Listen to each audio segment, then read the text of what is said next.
Magandang araw sa inyo guys, this is Weng DIY Shop. Welcome to my channel. Ngayon meron tayong gagawin itong Mitsubishi Adventure. Bali, mag-change oil tayo. Ngayon isasabay na rin natin na magpapalit tayo ng alternator hose. Alternator hose magmula sa block supply dito sa vacuum pump niya dito. Ayan. Ang takbo nito guys, nasa ano na? Nasa 195,000 mileage. Ayun takbo nyo, 195,000 mileage, 2011. Ngayon para makalag yun guys, make sure dahil sa alternator yun, bali magkalag muna tayo ng negative terminal. Make sure hindi nakadikit yung negative terminal. Bali papakita ko lang sa inyo kung paano magpalit itong alternator hose. Bali kasi nataon lang na mag-change oil tayo ngayon, bali isasabay ko na yan. Wala naman siyang talagang may leak siya, pero dahil sa 195, 11 years old na yung sasakyan, wag ko nang hintayin masira, kumbaga kota na, sulit na. Bali ang gagawin natin pakikita ko lang sa inyo kung paano tatanggalin. Ayan.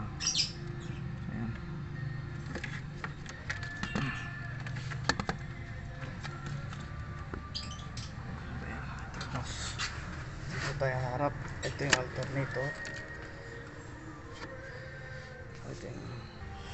Medyo magulo lang. Bali ito yung alternator. Bali ito yung hose. Ito, ayan o. Ayan. Bali nandito siya. Ito kakalasin natin yan. 17, pero maluwang na yan, kinalas ko na yan. Para maluwang siya, tanggalin natin itong wire nito. Ito guys, kasi pag binalik natin medyo mahirap yan. Kaya ito yung socket ng alternator. Press nyo, tapos silahin nyo lang ganon. Ayan, make sure nakalag yung negative terminal. Tapos ito live, ito connected sa positive. Ito kalasin nyo rin ito, pero maluwang na yan. Ito yan, ililis lang natin yan kasi pag nilagay natin yan mamaya mahirapan tayo. Yung pang ito yung kakalasin natin. Ito guys, so yan yan yung pinaka alternator hose nya, kung flexible hose. Bali bomba nya ito papunta dito sa pump, vacuum pump mismo sa hydrovac. Ayan bomba niya yan. Kasi problema niyan, minsan pumuputok yan. Marami nang nangyaring gano'n na pumutok yan, hindi alam, hanggang naubusan na lang hanggang nag-stack up yung makina, tinamaan ng piston, liner, bali napunta sa general overhaul. Yan, bali hindi tayo magpapalit niyan, bali papafabricate tayo niya sa hydraulic hose.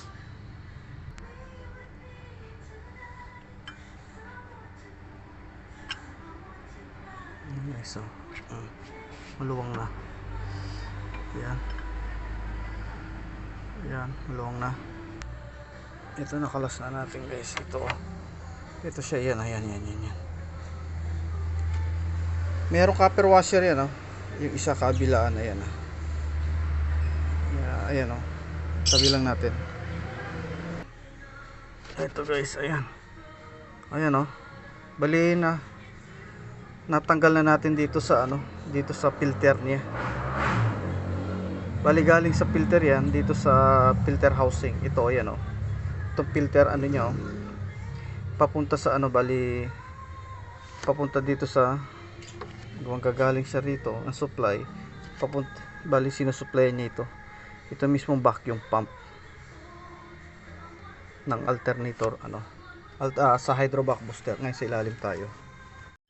Ito maluwang na. Ito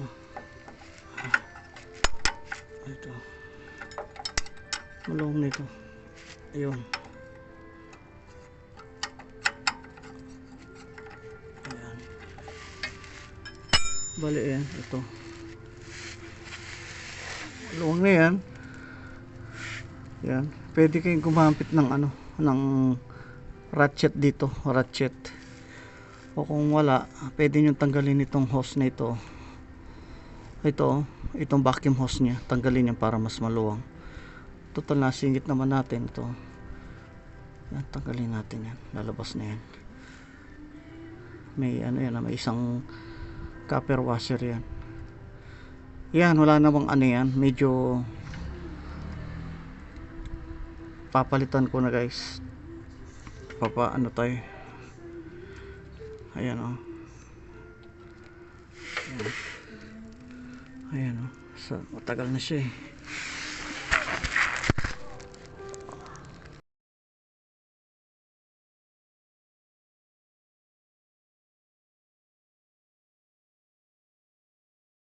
Bali na itanggal na natin. Bali itong part na ito, bali nasa taas ito. Ito yung upper, ito yung lower part.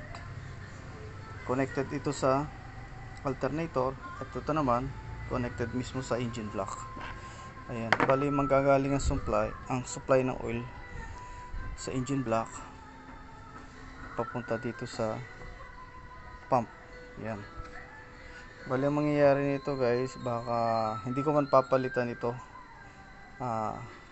Kasi experience ko sa mga 4D56 na mga pinalitan ko mga L300 silang bumili, lumuluwang, kumbaga magpapasadya ako nito, fabricate.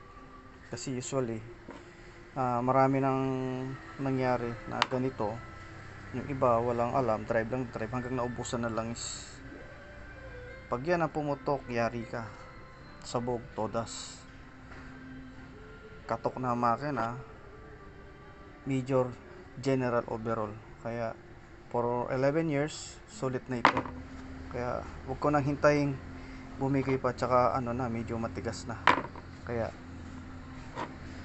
magpapasadya ako niya guys.